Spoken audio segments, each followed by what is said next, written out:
시청자 여러분 안녕하십니까? 김희정입니다. 안녕하십니까? 노준영입니다. 탈북어민 강제북송 사건을 두고 대통령실과 정의용 전 국가안보실장의 갈등이 격화되고 있습니다.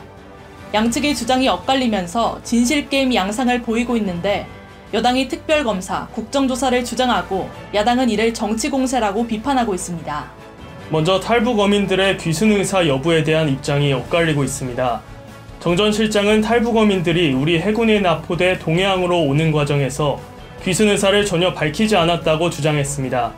반면 대통령실은 이들이 추후 보호신청서 자필 서명 등을 통해 귀순 의사를 명확히 밝혔다고 반박했습니다. 한편 탈북민에 대한 국내법 적용 문제에 대해서도 정 전 실장은 북한에서 북한 주민이 다른 북한 주민을 상대로 저지른 범죄를 우리 법원이 처벌하는 것은 현실적으로 불가능하다고 주장했습니다. 반대로 대통령실은 탈북민도 헌법상 우리 국민으로 봐야 하는 만큼 국내법에 따라 재판을 받을 권리를 침해한 것이라고 밝혔습니다.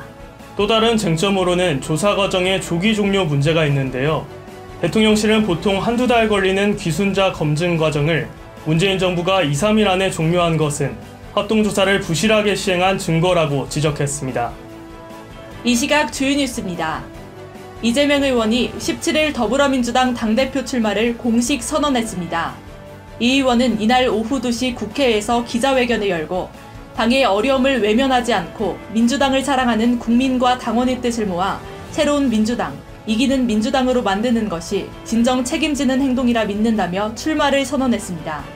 소위 윤핵 간의 투톱으로 알려져 갈등설이 불거진 국민의힘 권성동 당대표 직무대행 겸 원내대표와 장제원 의원이 또다시 충돌했습니다.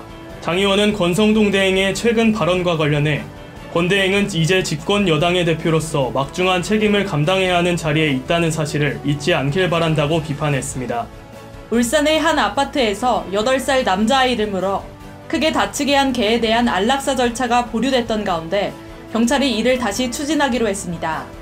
경찰은 해당 사건 외에도 사고견이 다른 사람에게 위해를 끼쳤거나 그런 가능성을 보인 사례 등을 추가로 확보하여 검찰에 안락사 제지위를 요청할 계획입니다.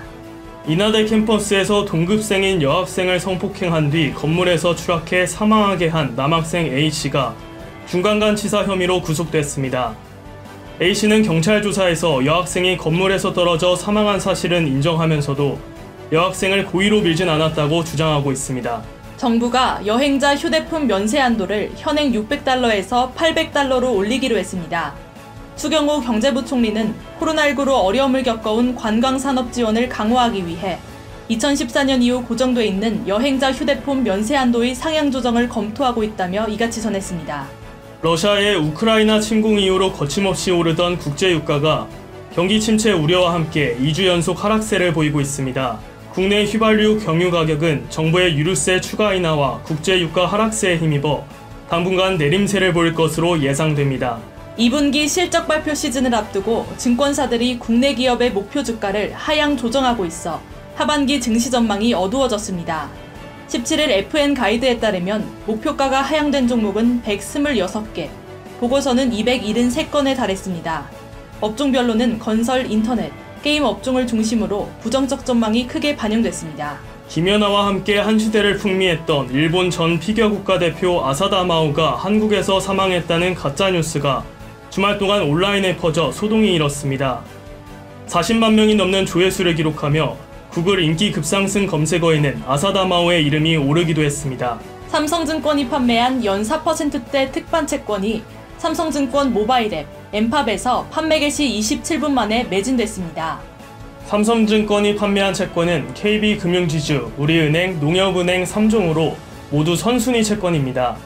총 300억 원 한도로 선착순 판매되어 3종 모두 소진됐습니다. 삼성증권 측은 평소 채권 매매 건수 대비 30%에 달하는 거래가 일어났고 트래픽 기준으로는 전체 금융상품 메뉴에서 채권 매매 트래픽이 82%에 달해 사상 최대를 기록했다고 설명했습니다. 선순위 채권은 이름 그대로 다른 채권에 비해 우선으로 상환받을 수 있는 권리가 있는데 여기에 후순위 채권 수익률 수준인 세전 연 4%를 제시해 차별화된 상품 공급력을 보여줬습니다. 이 시각 주요 뉴스였습니다. 지금까지 김희정, 노준영이었습니다.